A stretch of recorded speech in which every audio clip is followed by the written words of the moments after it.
काश दुनिया के ये इंसान बाइबल मुकद्दस को उस तौर से पढ़ना शुरू कर दे जिस तरह से या जिस सोच, जिस इरादे के साथ खुदा ने अपना पाक कलाम दुनिया को दिया है। कहा ये दुनिया उस नुक्ता नजर से सोचना और पढ़ना शुरू कर दे। हम समझते हैं अपनी अकल से, हम समझते हैं अपने तरीके से, अपनी हिकमत से हम खुदा के पाक कलाम को सीखने की कोशिश, यही वजह है कि हम गलत तरीके पर जा रहे हैं।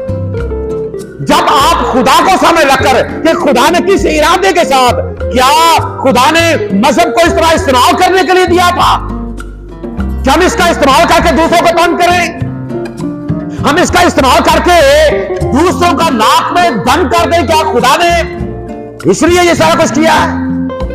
हरगिज ऐसा नहीं है, हरगिज ऐसा नहीं है। खुदा का कभी भी ये इरादा नहीं रहा, खुदा की कभी भी ये सोच नहीं रही, बल्कि खुदा ने तो सलामती के लिए